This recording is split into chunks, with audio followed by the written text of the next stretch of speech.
Queridos, vamos abrir a palavra de Deus no livro do profeta Amós, capítulo 9.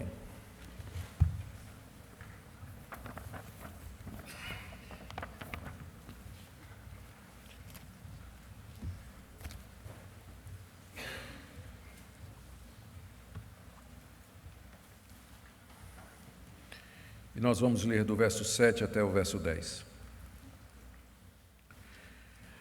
Não sois vós para mim, ó filhos de Israel, como os filhos dos etíopes, diz o Senhor. Não fiz eu subir a Israel da terra do Egito, e de Caftor, os filisteus, e de Quir, os sírios? Eis que os olhos do Senhor Deus estão contra esse reino pecador, e eu destruirei de sobre a face da terra. Mas não destruirei de todo a casa de Jacó, diz o Senhor. Porque eis que darei ordens, e sacudirei a casa de Israel entre todas as nações, assim como se sacode trigo no crivo, sem que caia na terra um só grão. Todos os pecadores do meu povo morrerão à espada, os quais dizem, o mal não nos alcançará, nem nos encontrará. Ó Deus, diante da Tua palavra, que é viva e eficaz, permanente, nós pedimos humildemente iluminação para compreender o seu significado e sua aplicação à nossa vida hoje. Fala, Senhor, o coração de todos que se encontram aqui presentes. Torna esta palavra eficaz na consciência de cada um. Faz-nos lembrar os nossos caminhos, nos expor diante de Ti. Permite que sejamos escrutinizados pela Tua palavra, sondados por ela, examinados por ela, julgados por ela. E dê que nós nos submetamos a ela humildemente. Fala o nosso coração em nome de Jesus. Amém. Meus irmãos, Deus estava resolvido a trazer um castigo muito severo sobre os judeus que eram moradores do reino de Israel, o reino do norte. E ele já tinha alertado aquele povo várias vezes através dos profetas, de que ele estava indignado com a vida do povo de Deus e que os castigaria se não se arrependessem.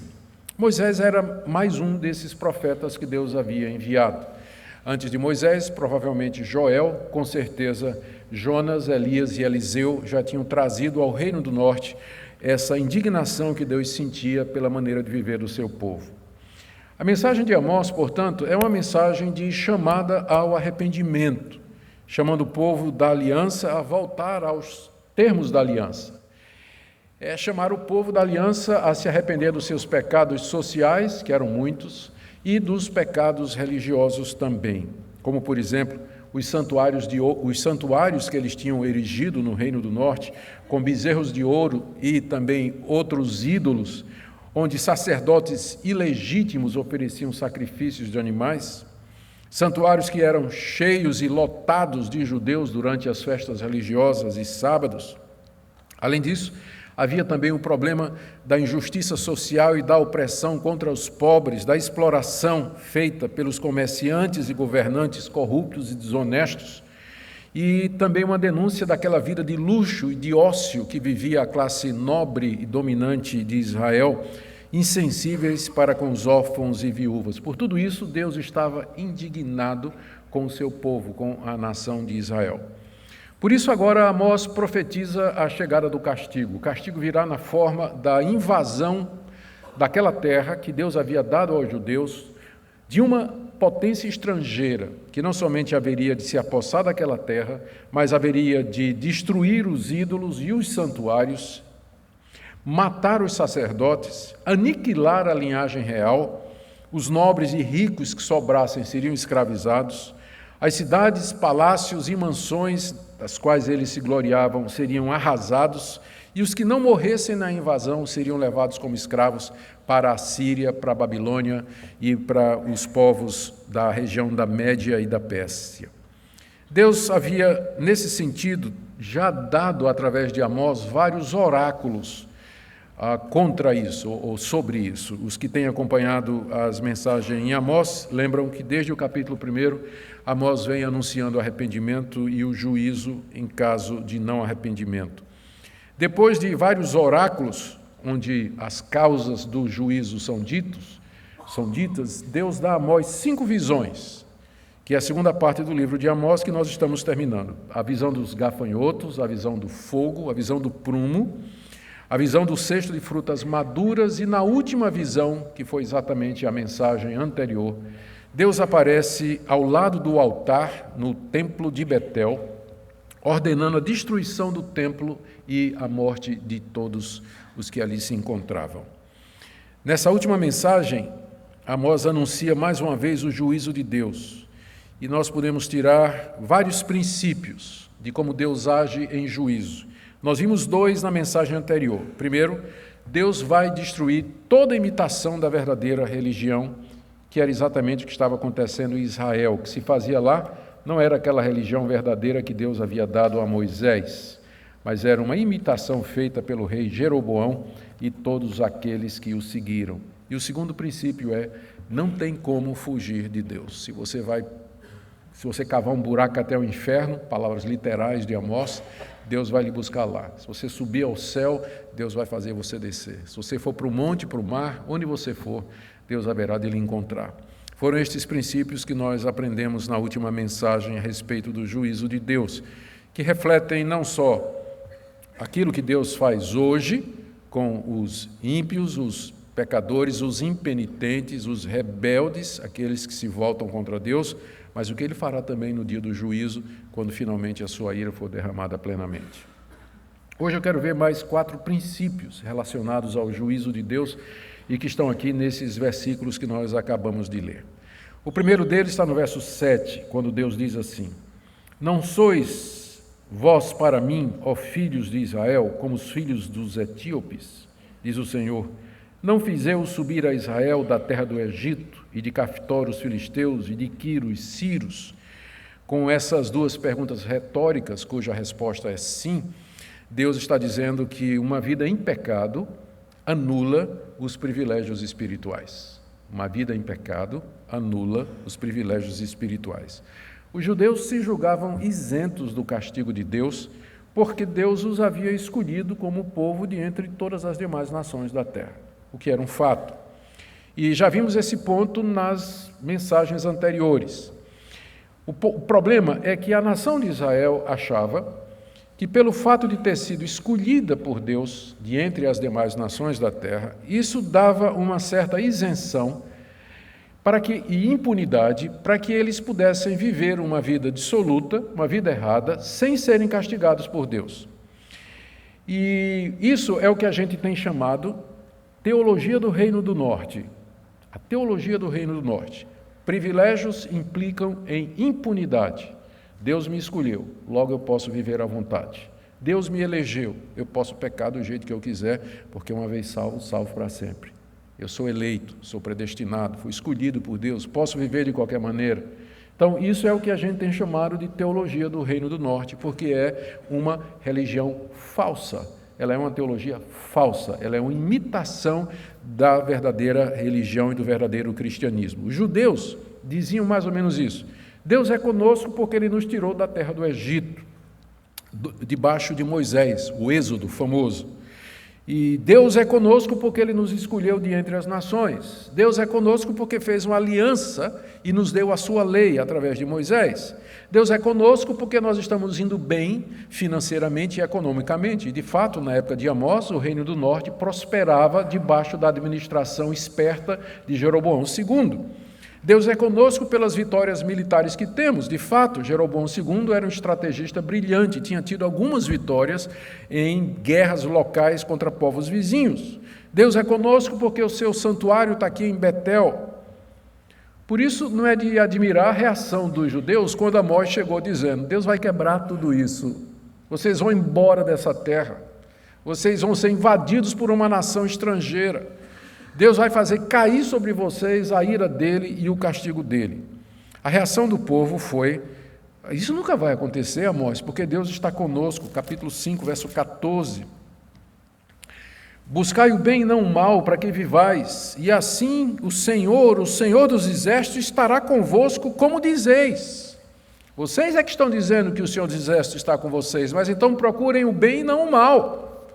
Ou então, quando Amós começou a profetizar a queda do santuário de Betel, o sacerdote Amazias confrontou Amós e disse: para de profetizar, vai para a tua terra, porque Amós era de Judá, não é? Vai para a tua terra e profetiza lá, mas aqui você não vai mais profetizar, porque isso aqui é o santuário do rei, é o templo do reino, é o local da habitação de Deus. Ou então, como aqui mesmo no capítulo 9, verso 10, o último versículo diz assim: os pecadores do meu povo dizem, o mal não nos alcançará, nem nos encontrará. Era essa a teologia do Reino do Norte. Deus não vai nos fazer nenhum mal.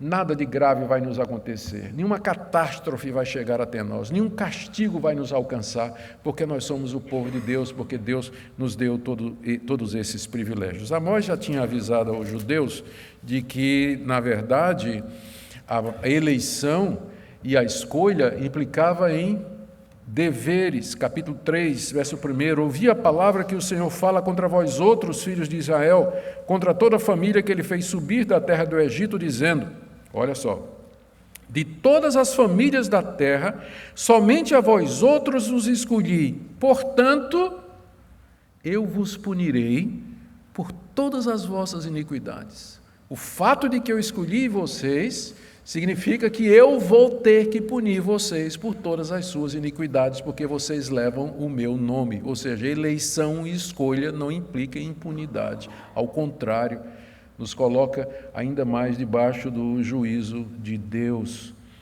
Agora, Amós expõe uma outra falácia da teologia do Reino do Norte, aqui nesse verso 7 do capítulo 9, porque os judeus viam o êxodo, a saída lá do Egito, sob Moisés, e a conquista de Canaã, como a garantia de que aquela terra era deles e que Deus nunca os tiraria de lá como castigo. Mas aqui Amós desconstrói esse entendimento com dois argumentos, que estão no verso 7 e que eu quero ver com vocês. O primeiro é esse: a quebra da aliança pelos pecados de Israel tornou Israel igual a todos os outros povos. A todos os outros povos. Veja o verso 7. Não sois vós para mim, ó filhos de Israel, como os filhos dos etíopes? É uma pergunta retórica esperando a resposta sim. Então nós podemos ler a frase positivamente, da seguinte maneira: vocês são para mim, ó filhos de Israel, como os filhos dos etíopes.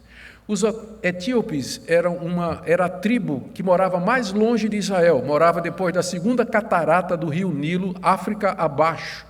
Então era assim, se perguntasse ao judeu, qual era o povo mais distante que você conhece? Os etíopes. Eles moram lá no sul, mais longe. Mas tem uma coisa aqui para Deus citar os etíopes. É que os etíopes, eles são também chamados de cuxitas ou descendentes de Cão. Cão era aquele terceiro filho de Noé, que foi amaldiçoado quando Noé, bêbado, ficou nu dentro da tenda, e os filhos, dos 3 filhos, Cão foi quem entrou para ver a nudez do pai. Enquanto que Sem pegou um cobertor, pegou um casaco e cobriu a nudez do pai. Quando Noé acordou, ele disse, maldito seja Canaã, e ele seja servo dos seus irmãos, e bendito seja Sem. Os israelitas eram descendentes de Sem, e os etíopes eram descendentes de Cão, ou de Canaã. O que Deus está dizendo agora é o seguinte: antes tinha essa distinção, vocês são filhos de Sem, um povo querido para mim. Os etíopes, eles são filhos de Canaã. Então, eles estão debaixo da maldição de Moisés. Mas agora, vocês são iguais a eles. Vocês são para mim como os filhos dos etíopes. Os pecados de vocês acabaram com seus privilégios espirituais. Então, para mim, não tem distinção entre vocês e os etíopes. São iguais a eles. Então, essa é a primeira forma de Amós desconstruir a teologia do norte. O segundo argumento dele, no verso 7, é que Deus era senhor também da história de outras nações. Como eu disse, os israelitas se vangloriavam de que Deus os havia tirado lá do Egito, onde eles tinham sido escravos por 430 anos. Deus mandou Moisés, conhecemos a história, os sinais e prodígios foram feitos, as 10 pragas, e pela força de maravilhas e de sinais, Deus tira a nação de Israel de debaixo do poder do seu rei. Atravessam o Mar Vermelho e depois, sob a liderança de Josué, são levados para a Terra Prometida. Então, esse evento histórico do Êxodo estava na formação de Israel. Israel achava que o Êxodo tornava a nação especial. Mas olha o que é que Deus diz aqui, o que é que Amós diz aqui falando a respeito de Deus. No verso 7, depois de dizer, vocês são para mim como os filhos de etíopes, ele diz, não fiz eu subir a Israel da terra do Egito? Sim. E de Caftor os filisteus? Opa, então teve outro êxodo também? Deus trouxe os filisteus da terra de Caftor. E de Quir, os sírios? Eu também não trouxe os quiros da sua escravidão na terra de Quir? Então, aquilo que os judeus achavam que era exclusivo deles, que era o êxodo, Amós diz aqui, Deus fez isso com outras nações. Deus estava por detrás do movimento dessas nações. Deus já tinha dito isso à nação de Israel, lá em Deuteronômio capítulo 2, se você quiser depois ler, o trecho é longo, mas eu resumo aqui. Deus disse a Moisés que foi ele que expulsou os horeus da região de Seir e deu Seir aos amonitas.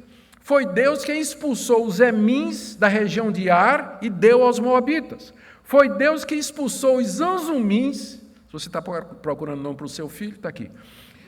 Deus expulsou os anzumins e deu a terra dele aos amonitas. Deus expulsou os avitas da região de Gaza e entregou Gaza aos filisteus. E agora Deus ia expulsar os amorreus e dar sua terra a Israel, ou seja, Deus sempre esteve por detrás desses movimentos internacionais entre as nações, deslocamento de nações, conquista de território, guerra, perda de território. Então o êxodo não fazia de Israel uma nação mais privilegiada do que outras, porque o êxodo só faria sentido se Israel andasse nos caminhos de Deus. Mas agora que ele não tinha andado, a história de Israel era igual à história dos filisteus, que são dois casos que Amós cita aqui. Eu já disse, né? Ele tirou, Amós diz, não fiz eu subir a Israel da terra do Egito? Sim. E de Caftor os filisteus? Caftor é, na verdade, a ilha de Creta, e os filisteus uma vez foram escravos lá. Mas eles fizeram a rebelião e saíram de lá. Deus disse, fui eu que fiz isso. Teve um êxodo também lá nos filisteus, e era eu que estava por detrás da libertação deles lá na ilha de Creta. Da mesma forma, os sírios ou arameus, eles tinham sido escravos na região de Quir, e de lá eles saíram para povoar a região da Síria, e Deus disse que foi ele que fez isso. Qual é o ponto de Amós aqui? O ponto de Amós é que Deus controla a história, e não somente a história de Israel, mas de todos os povos, por isso ele julga todos os povos igualmente. Aliás, não foi assim que Amós começou o seu livro? Por 3 ou 4 transgressões dos sírios não perdoarei os seus pecados. Ok. Por 3 ou 4 transgressões dos filisteus não perdoarei os seus pecados. Ótimo. Por 3 ou 4 transgressões dos moradores de Tiro não perdoarei os seus pecados.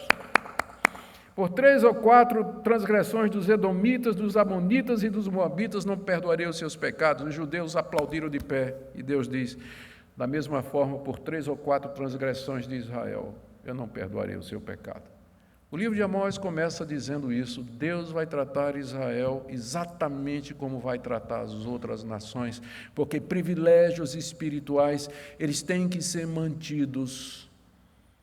E uma vida em pecado quebra esses privilégios, acaba com a distinção. E Deus, a Bíblia é muito clara nisso, ele não faz acepção de pessoas no juízo. Se uma pessoa que se diz cristã vive como pagão, vai ser castigado como um pagão. Nada do seu cristianismo vai salvá-lo.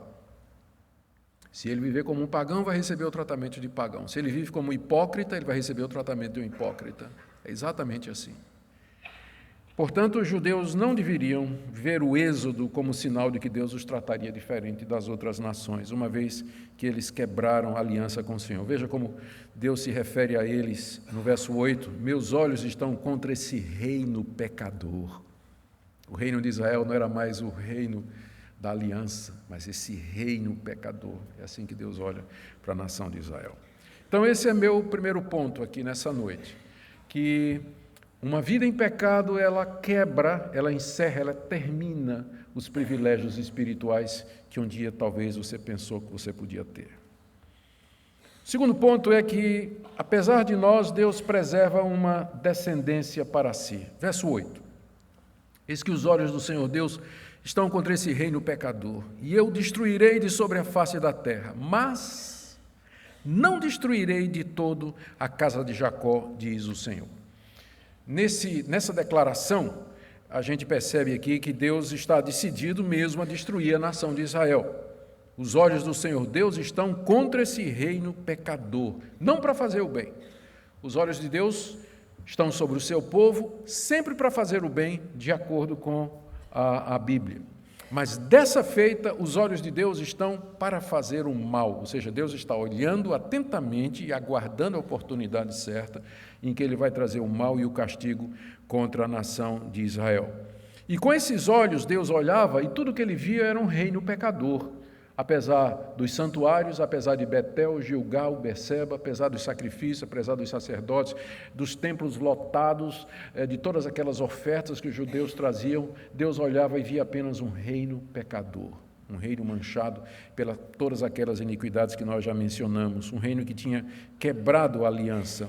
Deus então os destruiria da face da terra. O que é que isso significa? O início do verso 8, os olhos do Senhor Deus estão contra esse reino pecador e eu destruirei de sobre a face da terra. Deus está dizendo, o reino do norte vai deixar de existir como nação.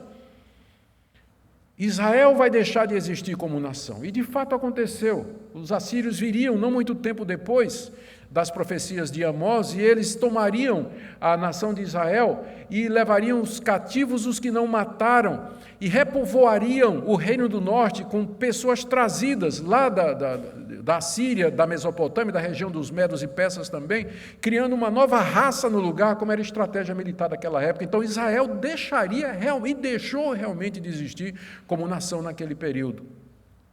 Contudo, no meio do anúncio tenebroso de toda esse horror do juízo vindouro, Amós traz uma palavra de esperança que está no final do verso 8. Mas não destruirei de todo a casa de Jacó, diz o Senhor. A casa de Jacó é Israel, o reino do norte. Não destruirei de todo. A destruição não seria total, porque Deus haveria de manter alguns israelitas vivos para preservar a descendência de Abraão, conforme ele havia prometido. Na tua descendência serão benditas todas as nações da terra.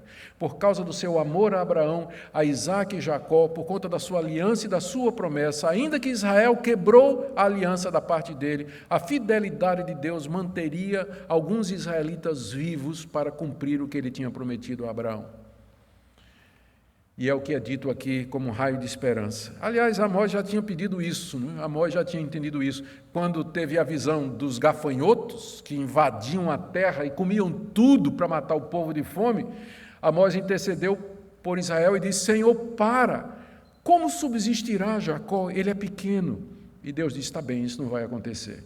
Aí tem a visão do fogo ardente, uma seca escaldante, que traz um castigo ainda pior do que o primeiro, a praga dos gafanhotos, e avassala tudo, seca até as fontes dos poços subterrâneos, e Amós, quando vê aquela desgraça toda chegando, diz, Senhor, para!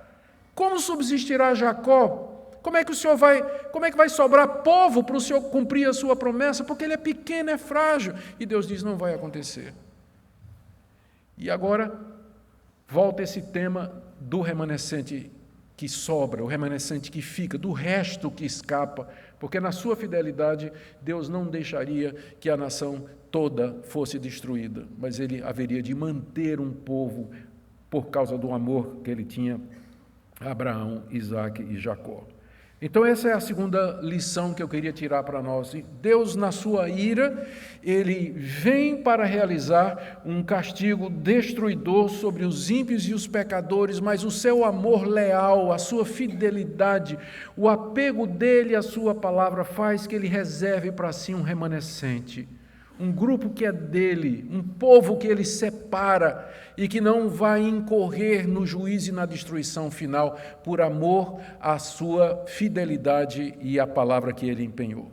A terceira lição que eu queria tirar aqui está no verso 9, é que Deus usa o sofrimento para purificar o seu povo. O verso 9 diz assim, porque eis que darei ordens e sacudirei a casa de Israel entre todas as nações, assim como se sacode trigo no crivo, sem que caia na terra um só grão. A figura que Amós está usando aqui era bem conhecida dos judeus da época e bem conhecida nossa também, né? Em especial o pessoal da roça. Depois de ser colhido naquele tempo, o trigo ele vinha misturado com areia, com grãos, com pedrinhas, com pedaços de planta, pedaços de galho, vinha aquela mistura, né, resultado da ceifa. A ceifa era feita de maneira manual, né, sempre recolhia o trigo do chão e punha lá no cesto, então tinha aquela mistura. E aí então o agricultor, ele pegava o trigo e ele usava o crivo. O crivo era tanto uma panela de cobre com buracos, que eram feitos na medida para não deixar passar o grão de trigo, ou então uma peneira que era feita com galhos de árvores, também deixando uma medida estreita o suficiente para segurar o grão, mas largo o suficiente para passar toda a escumalha, toda a imundícia. Então se pegava o trigo, jogava no crivo, e à medida que ia passando, saía a sujeira toda, mas o grão ele ficava. E se a coisa era bem feita, não caía na terra um só grão. Essa é a figura que Amós está usando aqui. Deus ia pegar a nação de Israel, os sobreviventes, esses mencionados no verso anterior, e os sacudiria entre as nações, início do verso 9. Darei ordens e sacudirei a casa de Israel entre todas as nações. E ali, esse remanescente, ele seria peneirado no fogo da aflição e do sofrimento, longe da sua terra, sem os sacrifícios, se sentindo abandonado por Deus, sem profetas, sem mestres, como aconteceu durante 70 anos lá de cativeiro que a nação de Israel passou lá na Assíria, como aconteceu esse sofrimento todo, que foi usado por Deus para peneirar o seu povo e discernir quais eram de fato aqueles que temiam a Deus. Deus haveria de manter o grão bom, ou seja, o verdadeiro israelita, os seus eleitos, os seus fiéis, nenhum deles se perderia, assim como nenhum grão bom caía no chão do crivo quando o trigo era peneirado. Deus usa o sofrimento para peneirar o seu povo, de forma que só fique o grão bom. Quem não é crente no meio do sofrimento, ele dá no pé. Porque quando tudo está bem, ser crente é uma maravilha. Tem dinheiro, tem saúde, a família está bem, não morreu ninguém, não perdeu nada, está tudo acontecendo. Aí vem o crivo. O crivo geralmente vem na forma do sofrimento, da privação. Deus tira a segurança financeira, Deus tira a saúde, Deus tira um ente querido, Deus faz com que as coisas aconteçam como aconteceu com Jó. Jó passou no crivo. E dessa forma Deus peneira o seu povo para que fique só o grão bom, o remanescente fiel, aquele povo que está dentro do povo exterior de Deus. Esse é o terceiro ponto que eu queria destacar aqui. O primeiro ponto, então, é que o pecado encerra os nossos privilégios espirituais, portanto, não conte com os seus privilégios espirituais se você está vivendo uma vida de pecado. Segundo ponto, Deus, na sua misericórdia e na sua fidelidade, mantém para si sempre um povo, apesar da sua ira e do seu juízo. Terceiro, Deus prova esse povo para que fique o grão bom, os eleitos. E, por último, Deus surpreenderá, destruirá de fato os pecadores de entre o seu povo. Veja o que ele diz no verso 10: todos os pecadores do meu povo morrerão à espada, os quais dizem, o mal não nos alcançará, nem nos encontrará. Se a gente for usar ainda, se Amós ainda está pensando na mesma analogia, os crentes verdadeiros, os eleitos, seriam o grão bom, e os pecadores seriam aquele lixo que passou pelo buraco, né, e cai no chão. Os pecadores do meu povo morrerão à espada. Quem eram estes pecadores do povo de Israel? Eram os adeptos da teologia do Reino do Norte. Nenhum mal vai nos alcançar, não é? Veja como Deus os qualifica aí no final do verso 10. Esses que dizem, o mal não nos alcançará, nem nos encontrará. Deus nos tirou da terra do Egito, Deus fez uma aliança conosco, Deus nos deu a sua lei, nós somos circuncidados, nós temos a marca da aliança, nós nos gloriamos em ser filhos de Abraão. Deus diz, vocês todos vão morrer à espada. Imagine a surpresa desses presunçosos, quando os assírios invadiram o Reino do Norte e causou a morte deles e a escravidão dos que sobraram. Queridos, o que nós podemos aprender dessa passagem tão rica? Eu elenquei aqui algumas conclusões para nós. Primeiro, existe um Deus por detrás da história das nações. Esse é um pensamento que nós temos que ter bem claro diante de nós e que se contrapõe à visão naturalista de mundo defendida na universidade, na academia, defendida pelos filósofos e pensadores de hoje, de que o mundo é um sistema fechado, é um mecanismo que funciona por ele mesmo, controlado por leis naturais, onde não há possibilidade ou necessidade da interferência de uma divindade dentro dos processos naturais. Para todo fenômeno, toda ação, todo movimento na história, existe uma causa. O marxismo, por exemplo, vai entender a história a partir das revoluções sociais. O hegelianismo, já morto, ele vai entender a história em termos de tese e antítese entre pensamentos, movimentos e assim por diante. Existem várias tentativas de explicar a história e todas elas, não todas, mas a maioria delas deixa Deus de fora. Mas o cristão tem uma visão de história, de que existe um Deus e esse Deus age na história. Ele age por detrás dos bastidores. Ele age de maneira imperceptível, de forma que os movimentos das nações, suas conquistas, suas derrotas, suas guerras, suas mudanças de regime, o levantamento e a queda dos seus governantes, tudo isso está na mão de Deus. Porque Deus não somente tirou a nação de Israel do Egito, a gente pode pensar que aquilo foi uma coisa extraordinária que ele fez, mas ele tirou os filisteus de Caftó, ele tirou os sírios de Quir. E lá em Deuteronômio 2, ele diz que ele estava por detrás de todas aquelas movimentações no Antigo Oriente, tudo era ele. Então, às vezes, essa visão materialista de mundo, deísta de mundo, de que a história funciona ao acaso, ao destino, à sorte, ou regida por esse tipo de leis que esses teóricos aí eles nos dizem, se contrapõe à visão bíblica de mundo. Existe um Deus que está no controle da história, da sua história, de tudo o que acontece. Então, para o cristão não tem sorte, não tem azar, não tem destino, não tem coincidência. Por isso pode parar de ler seu horóscopo no jornal do domingo. Né? É bobagem.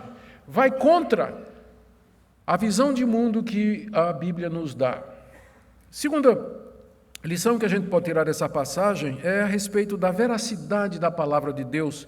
Tudo aconteceu exatamente como Amós havia profetizado. Os assírios conquistaram o reino de Israel em 722, levaram um resto de povo para a Síria e para a cidade dos Medos. Isso você pode ler no segundo livro dos Reis, capítulo 17, verso 6, que documenta exatamente o momento em que a Síria invade e conquista o reino do norte. Deixaram um pouco do povo pobre ficar na terra e misturaram esse povo judeu com gente que trouxeram da Babilônia e de outras nações. Você lê isso também no segundo livro dos Reis, capítulo 17, verso 24. É daí que vem os samaritanos, exatamente dessa mistura que foi feita pelos assírios. E durante o período do cativeiro e da dispersão, os judeus, aqui é interessante, né? Porque Amós falou que Deus haveria de usar aquele sofrimento como peneira, para ver quem realmente era de Deus ou não. É interessante que quando finalmente Israel volta para a terra prometida, muitos anos depois, juntamente com Judá, quando eles voltam para a terra prometida, os judeus, você pode acusar os judeus daquela época de um monte de pecados, mas tem um que você não pode acusar mais: idolatria. A dispersão e o cativeiro e a invasão babilônica e assíria curou a nação de Israel de idolatria. Quando eles voltam do Egito, quando eles voltam da Babilônia e da Síria, eles não são mais idólatras. Eles têm outros pecados, como o farisaísmo e o legalismo e outras coisas, mas idólatra nunca mais. O crivo, a peneira, curou Israel da idolatria, até o dia de hoje. Veracidade da palavra de Deus. Terceira lição: os atos salvadores de Deus na história, eles não salvam automaticamente. A chamada de Abraão, a aliança que ele fez com Abraão, o êxodo, a conquista, a encarnação, morte e ressurreição de Jesus, tudo isso nós chamamos de atos salvadores de Deus na história. Mas eles não salvam automaticamente. O fato de que você está ligado a uma comunidade que crê nesses fatos, professa esses fatos, celebra isso, temos até datas para esses eventos, Isso não quer dizer que você está salvo automaticamente, você precisa se apropriar disso. Você precisa crer nisso. Isso tem que ser realidade na sua vida. Os judeus, na época de Amós, eles confiavam nesses atos salvadores, confiavam no êxodo, confiavam na conquista da terra, confiavam na escolha de Israel de entre as nações e foram surpreendidos com a desgraça e a destruição por conta dos seus pecados. O que significa que esses fatos em si, eles não têm poder salvador se você não recebê-los de todo o coração, se você não crer neles e viver por eles, se eles não fizerem parte da sua vida e da sua história. Aqui nós podíamos dizer também que as datas históricas da sua vida, como o seu batismo, sua profissão de fé, etc., aquele dia que você levantou a mão no acampamento, nada disso vai salvar você se você, de fato, não se apropriar da verdade do Evangelho, do Cristo crucificado pelos seus pecados, morto e ressurreto para a nossa redenção. A quarta lição que a gente pode tirar dessa passagem é que existe sim, e esse é o ensinamento de toda a Escritura, uma igreja dentro da igreja, verdadeiros crentes no meio da igreja institucional, ou para usar a linguagem de Paulo, um Israel dentro de Israel, que é o que nós estamos vendo aqui. Deus iria destruir Israel, mas não todo. Ele ia preservar um núcleo que seria purificado para o seu louvor. É o remanescente fiel. São aqueles que não são perfeitos, moralmente e espiritualmente, mas gostariam muito de ser. Temem e tremem diante da palavra de Deus, sentem responsabilidade espiritual e moral diante de Deus e confiam somente na graça de Deus revelada em Cristo Jesus para a sua redenção. Esse é o remanescente fiel, esse é o verdadeiro povo de Deus dentro do povo de Deus, a igreja dentro da igreja. É com esses que Deus tem a sua aliança, é esses que Deus preserva para si, esse é o grão bom e Amós diz, nenhum deles cairá no chão. A doutrina da perseverança dos santos, de que Deus sustenta, que Deus os guarda, e nenhum deles se perderá. E a última lição que eu queria tirar aqui é que em Cristo a promessa da descendência foi cumprida. A misericórdia de Deus para com Israel, preservando alguns, peneirando e santificando, é somente por conta do descendente que haveria de vir. E ele já veio.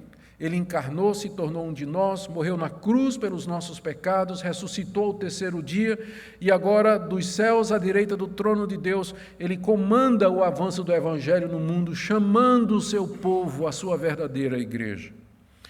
Por isso, humilhemo-nos, queridos, diante de Deus, a quem nós temos ofendido com os nossos pecados, e fiquemos envergonhados de que às vezes nós somos como os etíopes e que a nossa história não é diferente da história dos filisteus e nem dos sírios. Que nós nos arrependamos desses pecados, tomemos a decisão de viver para a glória de Deus, lembrando que os fatos históricos acontecidos no passado, eles não nos salvam automaticamente. Agradeçamos a Deus por Jesus Cristo, nosso Salvador, por meio de quem Deus, em sua misericórdia, reservou um povo para si. E busquemos em Cristo o perdão dos nossos pecados, certos da renovação da nossa comunhão com Deus e certos de que todo aquele que for a Ele não será lançado fora. Que Deus nessa noite, queridos, aplique essa palavra ao nosso coração, para o bem da sua igreja, para a alegria do seu povo e para a glória do seu nome. Oremos. Ó Deus, Tu és misericordioso e bom. Nós Te agradecemos pela sabedoria dos Teus caminhos, pela segurança que a Tua palavra nos dá. Te agradecemos pelo cumprimento da palavra profética. Te agradecemos, ó Deus, que podemos pautar a nossa vida pela realidade do Teu domínio sobre tudo e todos. Que o Senhor não somente levante e abate nações, mas que não cai nem um passarinho na terra se não for a Tua vontade. Nos ajuda a depender de Ti, confiar em Ti, tomar as decisões certas, amar-te de todo o coração e viver para a Tua glória, esperando a aparição e o retorno, a revelação e a manifestação do Senhor Jesus Cristo, nosso Salvador, o Filho de Abraão, em quem todas essas promessas foram cumpridas. É no nome dele que nós oramos. Amém.